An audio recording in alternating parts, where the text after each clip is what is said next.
Hey everyone, it's Marianne from the New York City Organization of Public Service Retirees.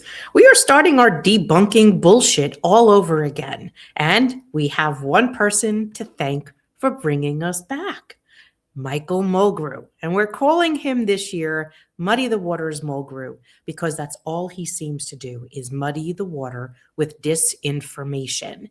So it's about a 15-minute video. I don't think I'll play the whole thing, but I'm going to give you exactly like the highlights of this. But I want to break this down for you, for those that want to watch and hear what he said and why what he says is false. So let's get into it. Yes, good. Mavis Shawn, chapter leader at PS 156, District 23 in an elementary exec board. My question is about this, and can you please explain a little bit about this intro 1096? And why would, because someone came to me and I'm not really versed on that, and why are we against that? Okay, so I'll give everybody a quick intro 1096 is a bill that basically will make sure that all current retiree health benefits must remain in effect. And it says that it basically takes it out of collective bargaining and it becomes a law of the city of New York. Okay, which sounds good, right? Yes, but we got an issue, and this is why this is what unions have to understand. So remember when I talked about the power bill and about how we had to find a way to make sure we didn't break the law? So there's a law that we all know. It's called the Taylor Law, right? Everybody know the Taylor Law? What's the big provision in the Taylor Law? We can't strike.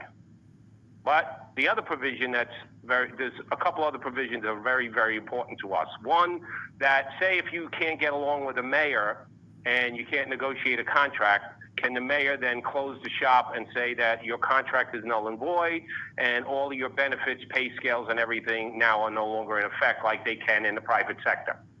No, they cannot. Okay, that's one. So what is he talking about right there? So there's a provision called the Tri-Borough Agreement. And the Tri-Borough Agreement basically says that when your contract expires and the city's not negotiating and you don't have a deal ready when the contract ends, the Tri-Borough Agreement allows that the contract that had just expired stays in place. The provisions of it carry forward until you renegotiate the terms. That's what actually keeps you still working and still getting paid while the union does its business, hopefully, and negotiates a better contract for years to come. One of the things we like about the Taylor Law. That's why Michael Bloomberg kept yelling for 4 years that it doesn't make a difference anyway. All these teachers keep getting raises because every year they're teaching, they get a raise. He didn't understand it, but I got what he was saying. You get what he was saying. He was trying to get that changed. The other provision of the Taylor Law, this is the piece that says no elected body can change any terms or conditions of a collective bargaining agreement. That's a good thing, right?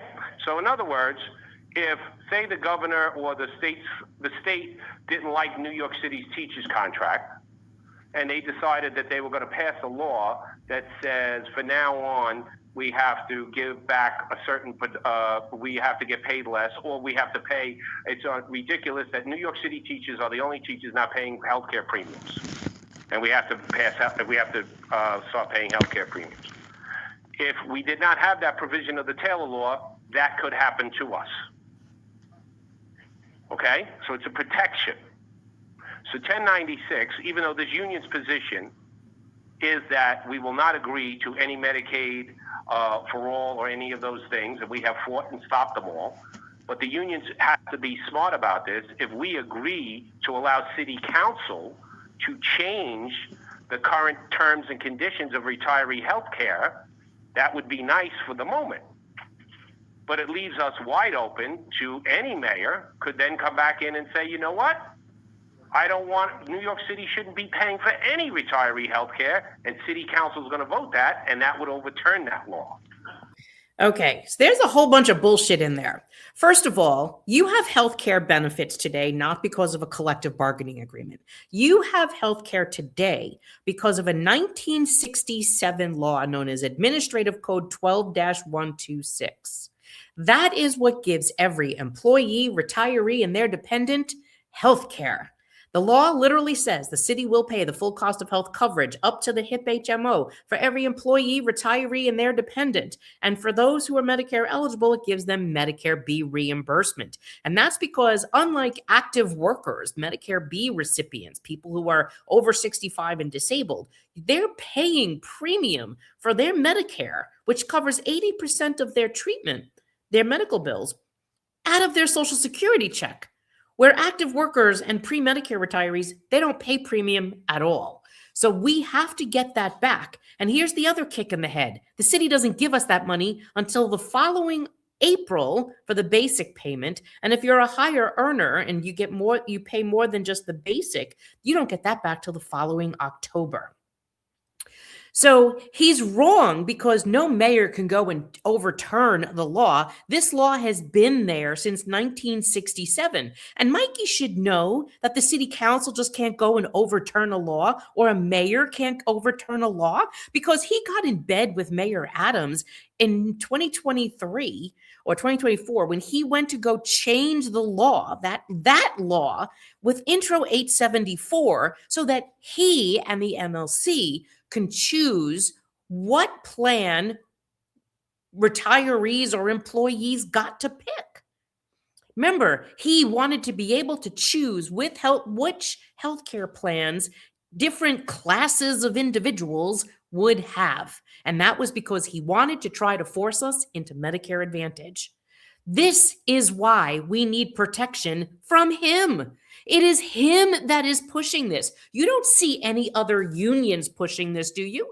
Do you see any other unions coming and screaming that they need to raise more copays for more money? No, there's two unions that do it. Michael Mulgrew, United Federation of Teachers, DC 37, Henry Garrido. Those are the two unions with the heaviest weighted voting power in the Municipal Labor Committee, that they have been destroying the New York City health program. For people that are listening to this and don't understand, there is a law that gives us our health care. It's not in your contract. And I challenge you to go to your contract. No UFT contract, no union contract gives you your health care. What gives you your health care? This administrative code, this city law that was passed in 1967 by then mayor, and passed with great support from the New York City Council. It was amended dozens of times from like 1971 to 2001 by the City Council without the union's interference. And that's because retirees are not in a union. We have no collective bargaining agreement. The union leaders, like Michael Mulgrew, were supposed to protect our health care, not sell it off, diminish it, and tax us in our retirement to fund active worker raises. Active workers, you are entitled to a raise, but not on our backs. Many of us make pensions under $35,000. Most of us are still struggling with this economy, even to make our own ends meet. We have a large portion of retirees that make under $12,000 a year. Every time Michael Mulgrew needs to finance another contract, he assesses a copay on everybody, active workers and retirees. And for people who are on $12,000 or $25,000 or $35,000 pensions, this becomes a car payment for them. And on top of it, we're paying for our Medicare B premium. And because he's one of the cheapest unions, even though he's one of the largest, richest unions, when you retire, you don't get a drug plan. You have to pay for it. And when you're on Medicare, that's almost another it's $180 and change a month for you and $183 a month for your husband. So if you take the rider, it's $183 or $180 a month per person just for the drug rider, not the high rider for the hospitalization. So how are you going to be able to do that? Right off the bat, you're looking at a minimum, $400 a person. That's $800 a month for you and a spouse. And Michael Mulgrew keeps doing that. Why doesn't he want the bill passed? Because the bill would stop him from assessing those costs onto us. He could say all he wants, he's against Medicare Advantage. Great. I'm glad he is, because he's the one that initiated it. It was him and Artie Pepper. But if the protection that he cannot go back and no active union can pass a tax on to a retiree to create these savings that he's agreeing to, then we still have a fight on our hands, because he's trying to finance your health care and your raises on the backs of retirees that don't make anywhere near what you make. Many teachers today are six-figure income earners individually, and a Medicare retiree is not that. Most of us are over 65. One of our oldest retirees is just turned 100 years old the other day, and his pension's $26,000 a year. Michael Mulgrew doesn't really care about that, and that's why he's saying the bill is illegal, because it would prevent him from sticking his hand in our pocket.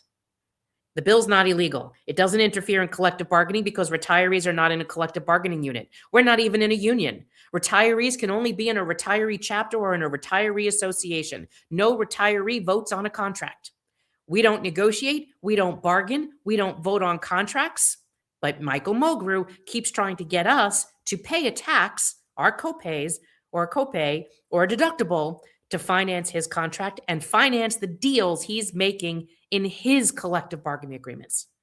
You heard a long time ago where there were some really ill-advised union leaders that were selling out the unborn, which is why some people would have taken a New York City job with a really low pay start. Well, that's called selling out the unborn. When they realized that wasn't working because people weren't coming onto those, taking those positions, or there was a great salary disparity, they then decided to steal from the retirees. Yes, retired unionists. Michael Mulgrew did that as well, starting in 2014, and Henry Garrido did it in 2018. Let's continue. If I want to pass a resolution, we all deserve a 25% pay raise.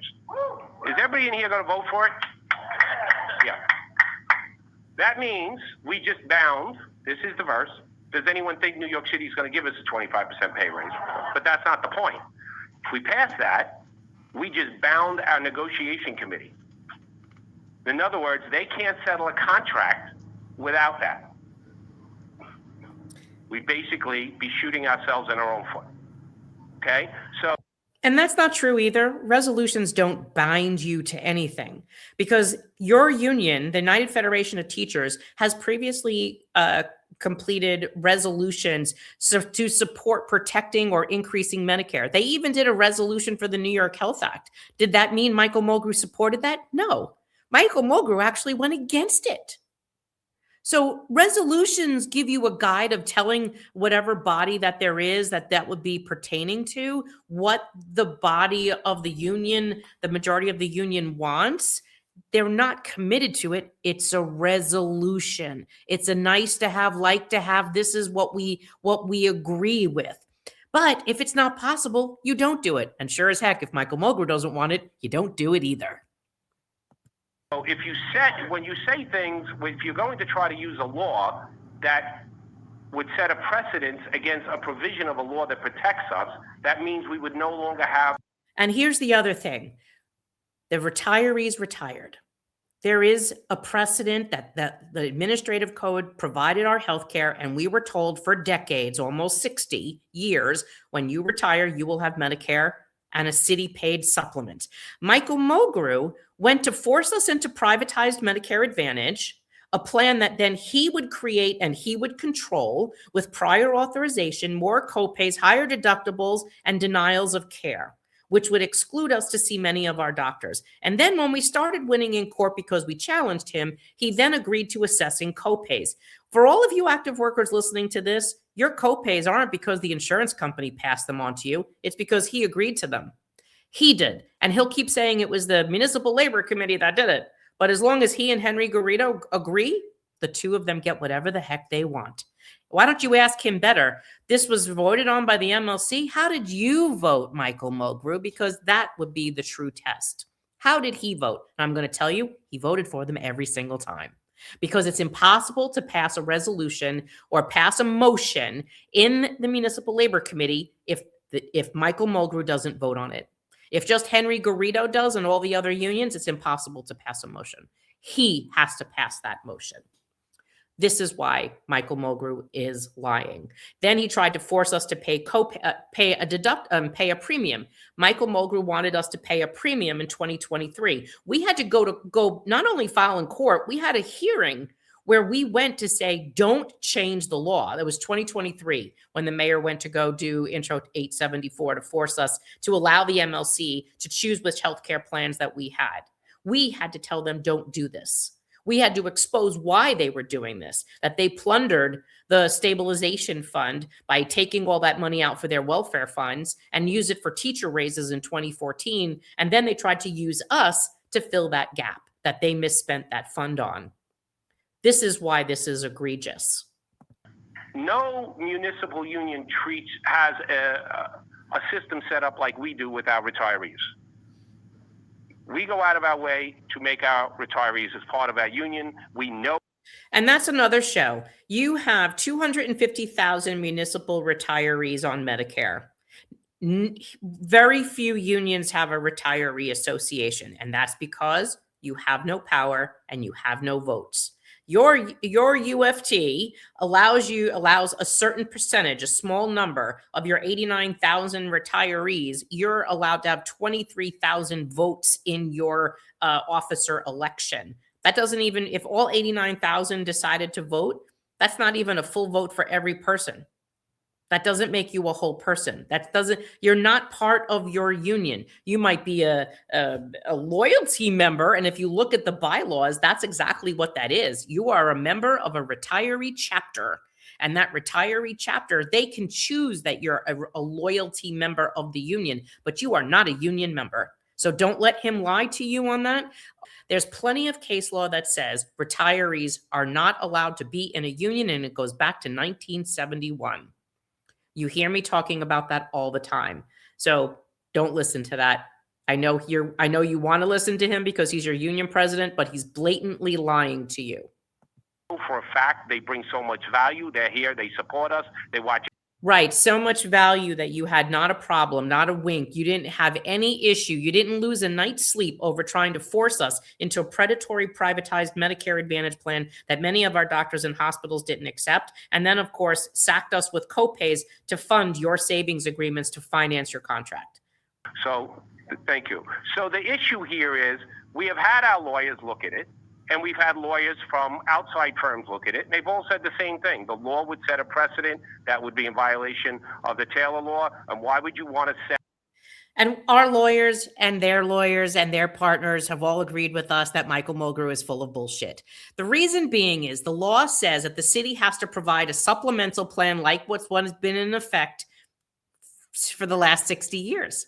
We're not asking for anything more. We're just saying don't diminish it. Why would a union leader be against diminishing a benefit for a former union member? You shouldn't.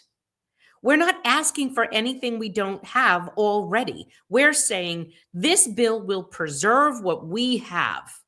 This bill will protect what we have and not allow it to be diminished. If he has a problem with that, then that means he doesn't like this being set as a floor. He wants to be able to diminish that benefit. That's why. And I believe that he potentially, because he is the one that started this whole plan going back to 2014, diminishing healthcare, passing copays, increasing deductibles. We have all those sheets. Unions have given us so much information about what Michael Mulgrew and then Henry Garrido had done in the Municipal Labor Committee. They imploded the stabilization fund. And then their lawyer said this was part of the goal the whole time was to, move away from the stabilization fund. Of course, after you've basically, robbed it blind. But 1096 would create a floor that's been in place for 60 years. It says this is our healthcare. This is what Medicare eligible has. Don't diminish it. Every union leader should be behind it. And if they're not, that means that they are okay because they want to diminish your benefit. Their plan is to come back to you and increase your copays. And you know how we know that? The city already told us. They're making deals with them right now to do the same thing. They've been doing that because he made a deal in 2014 and Henry in 2018 that the city is alleging right now with Manhattan Supreme Court that they didn't live up to. He has to tax the shit out of everybody to make sure money keeps coming in to live up to the agreements he made. And he doesn't care whose pocket it comes out of. We do. And we are going to keep exposing him and keep fighting him every chance we get. He wants to make a savings deal, then damn, it better come out of his pocket. But it better never come off of a retired person who's not in a union. And we have retirees that were never in a union. They were managerial. Why should they be paying for a deal he made?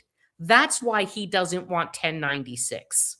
Because then he'd have to pass a cost on to an active teacher or an active para or OTPT or a school nurse, and then they would bitch like no tomorrow that Mulgrew passed them another tax on them. He figured, I'm going to tax those people that aren't even in the union and don't even vote on contracts. Big deal. Imagine Michael Bloomberg could change anything about any of our collective bargaining agreements if all he needed was city council? First of all, he didn't believe in retiree health care. He said they should just get their own like every other retiree. And how he felt, and he definitely believed that every one of us should be like the rest of the country in paying premiums. Now, it's not easy because we have healthcare is the biggest escalation. And here's the deal. The law says the city will pay the full cost of health coverage up to the HIP HMO. The court in our first lawsuit also said our supplemental plan is under the HIP rate and the city has to pay that. They cannot charge us premium for that plan. Michael Mulgrew, what did he do? In 2024, him and Henry Garrido with Emblem Health and OLR agreed to reassess copays on Medicare retirees. Why? Because the premium for senior care was going to increase and they didn't want to be hit with that cost. So what did they do? And they actually wouldn't be paying it. The city would. So what did he do? Passed copays to Medicare retirees that are amounting to a car payment. Now a retiree can go to the doctor and it'll cost them up to about $65 every time they walk in the door. So if you're going to chemotherapy and your doctor's in a facility like a hospital, then you're probably paying about 30 or 60 bucks, $30, $45 every time you walk in the door, 2 or 3 times a week. Remember what I said we make. I have a retiree that you'll be hearing from tomorrow who makes under $40,000. She has to pay. She has to pay for a drug plan, and then she's got copays several times a week because she's undergoing cancer treatment. That's what he did. He did this. So I get your question, and why your first thing is why would the union? Because we're not going to do something that in the end could hurt everyone. And including the people who want to get this secure. Well, and that's kind of ironic. He wouldn't do anything that would hurt everyone. He has done a lot to hurt people. He made us fight for the last 5 years, and we're still in court because he tried to force us into Medicare Advantage, and that case is still going. He also hit us with copays. That case is still going too. We have retirees that were 40-year employees for the DOE as a teacher who has a pension where she nets about $28,000 a year. She's got $4,500 worth of copays for her and her husband from last year alone. He did that. He didn't hurt anybody. She's going to get her groceries from a food pantry now because of a deal he made, and she's not even a union member. She's not even a teacher, and she's in her 70s. And I get the motivation. I completely believe in it. But to do it that way means you're leaving it wide open to a bad mayor or somebody in Albany coming in and just using, here's the best. If that bill passed, we would have to sue. And I look forward to that day because the minute we get to discovery, oh God, I'm going to be the happiest woman in the world because I already have most of the documents now. If Michael Mulgrew wants to sue because of that bill does pass, bring it. Bring it. Because he will be exposed for the louse that he is. Because any one of the members in here, any member in our union who understood that Taylor law provision was now in danger, could sue the union for non-representation. And I guess maybe then the retiree should sue him for failure to represent or failure for a duty to represent, because he had an obligation, moral, ethical, to protect retiree benefits. What he did was he chose to use them as a cash cow and steal their healthcare benefits and tax them with these copays to fund active workers. You want to talk ageism? You want to talk disparity? That's what Michael Mulgrew did. Okay, I'm not telling you we make every decision based off of a lawyer. In fact, we don't. We tell the lawyers to advise us. But when you have different groups of lawyers all saying the same thing, you have to really. And that's funny because all take our it into lawyers heavy said the opposite. consideration. There is no rebuttal. It's not a debate. No, you're out of order. What? And that's because he doesn't want to face the It's truth. not, ma'am. It is No not one, a debate. he doesn't want anyone I'm to not question debating him. you about this. Nobody's debating. I was asked a question, and please take into consideration everyone else here wants to continue doing the meeting. It is not a rebuttal process. I am here to inform you, and I told you the process we went through. I told you the lawyers were using. If you want to listen to somebody else, that's your business, and I will support you to do that. But in the end, we make the decisions based off of what's here and what our lawyers have told us. And I know that lawyers have come in here and said this at different meetings, and they're there by themselves telling you this is a violation which will hurt us. Yes, you may ask your question. It's question period, so ask. Hold on, they're bringing you a microphone. Hi, Sarah Shapiro, retiree, whatever. No. Sorry, Happy retiree, maybe sometime. retiree chapter, whatever. I have a question Go ahead. about what you just mentioned about 1096 and collective bargaining and the Taylor Law. Go ahead. My question is, what is the bargaining unit for the retirees? My understanding is that the Taylor Law is for collective bargaining unit. Mm-hmm. What is the bargaining unit for retirees The that MLC we are is recognized bound as the by? bargaining unit for healthcare at this point on behalf of New York City workers. The MLC.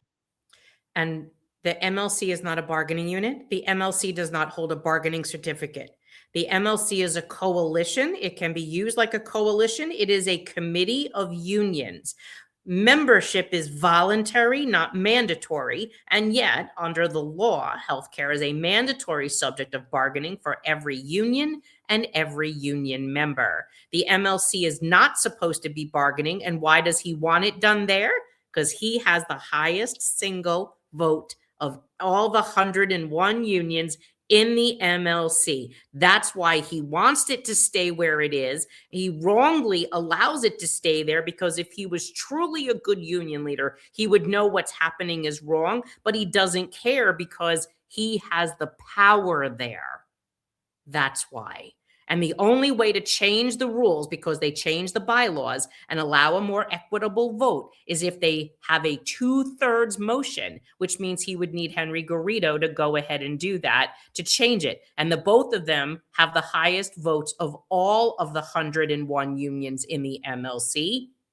So they're not going to change that. And they changed those rules in 2017 from a 3/4 vote to pass a motion to 2/3. So they would always control it.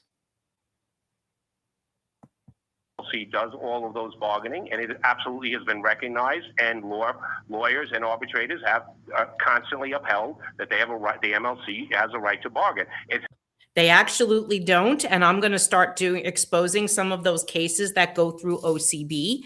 And it also shows that every union has a mandatory subject of bargaining, and one of those is healthcare. And that I also have documents that the MLC is not supposed to be bargaining, holds no bargaining certificate. That comes from the Office of Collective Bargaining themselves, as well as the former chair of the Commissioner of Office of Collective Bargaining and the Commissioner of Labor Relations. Why are they doing it? Because they can control it now, because they have two very amenable partners, Michael Mulgrew and Henry Garrido. And it also allows the city of New York to get away with murder because they have two people, two unions, willing to use the others and do what they want to benefit themselves. Actually in our interest, because if not, every union and every group of retirees would have to bargain their own health care individually without the power. No. Retirees don't bargain. They are not allowed to bargain. There is no bargaining. They were supposed to protect what we had. And every union does have a say in their health care. Of the whole of larger group. So But what just is be our careful. bargaining unit? Is our bargaining unit a UFT retiree bargaining unit? No. Since we do not have any No. kind of contracts No. like in-service Well, you do. workers. I'm going to answer this, and thank you. There is a contract. There is a contract for your retiree health care. That is just as there is a. No, okay. There is no contract for healthcare. What there is, the contract for healthcare that he's talking about is the contract between Emblem and United, or Emblem and the city. The unions do not hold a contract with any insurance company. The unions do not hold a contract with labor relations for any plan. What gives you that? The statute. When we prepared our litigation, we had a team of 2 law firms and litigators and judges working with us. And what did they find? There's not a single contract of the 134, I think, that we went through that has provisions that guarantee any health care to you. Why do you have that? The administrative code 12-126 gives it to you. The only contract for healthcare that exists is between the city and the insurance company, not a single union, not a bargaining unit, and not the MLC. Contract, which, ma'am, I'm going to answer it, and then I know we're already past, so the mic's not going to work. So I just want to let you know. So this is, and everybody has to get this. Every union, all New York City workers in every union are under the same health care plan. That is, the contract is the health care plan. Okay? That is collectively bargained through the MLC. Just imagine if we didn't bargain it as the MLC, each union would have to bargain separately for their health care as well as their retiree health care. And you know, the interesting thing is healthcare existed before collective bargaining did. So you have to understand your history, your union history, your labor history, the history of the city of New York for healthcare. Healthcare benefits in the city of New York existed in the 40s. There wasn't collective bargaining until 1966.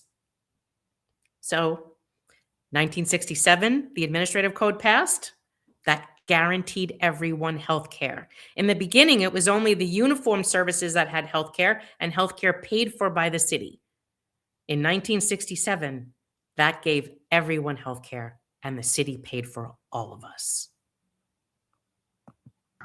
Okay? They would have to bargain each one separately. That would mean we would have less leverage at the table. Right now, we are in dispute with hospitals. Some hospitals. We're not in any critical point, but we're in dispute. And he's not in a dispute. He is angry because hospitals are charging more money. Who has the dispute? That dispute belongs to the insurance company, because the insurance company should be making better deals than it is. And it has nothing to do with the union. we get to tell them that this is the issue for you is that we have 1.3 million people in our medical plan. That's everybody, retirees, in service, the whole deal. And you're going to lose access to those 1.3 million people if you don't. And that's knock off not your possible crap. Either. And we get to do that because we have those numbers. Now, if we had to negotiate just on behalf of the UFT, it's still a big number, but it's significantly less. And what would it do to all of the smaller unions who would have no power whatsoever? So this has been recognized for decades, and I know people get information from others, but I'm telling you, if you're getting I'm anything the that other. refutes that, it's dead wrong. And I'm dead it's right. And we misinformation. have the Because receipts. To that prove is it. where we're way past. We're way past. But thank you. I appreciate those questions. All right. So We're going to keep bringing receipts to show you that Michael Mulgrew is lying again. This is why we do these debunking bullshits.